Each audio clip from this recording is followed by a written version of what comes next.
विविध स्पर्धा परीक्षेमध्ये विचारलेला एक प्रश्न आहे.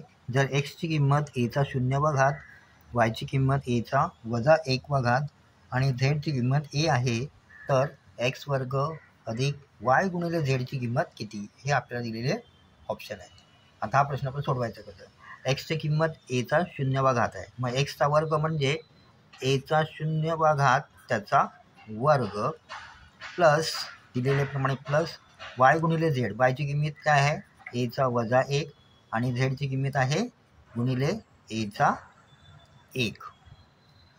सॉरी, झेडची किंमत ए आहे, म्हणजे ए म्हणजेच पहिला घात. आता एचा 0वा घात त्याचा दुसरा घात. इथे आपण घातांकाच्या नियमाप्रमाणे 2 गुणिले 0 करणार, म्हणजे आपल्याला 2 गुणिले 0 एचा 0च मिळतं. आणि इथे आपण गुणाकाराची क्रिया आहे म्हणून घातांकांची बेरीज करतो. इथे आपण एचा -1 प्लस 1 करूया.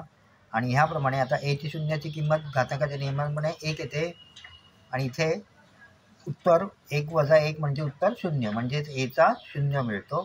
पुन्हा एकदा 1 अधिक एचा 0 म्हणजे 1 येतं आणि 1 + 1 2 होतात.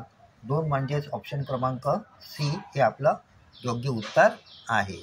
धन्यवाद.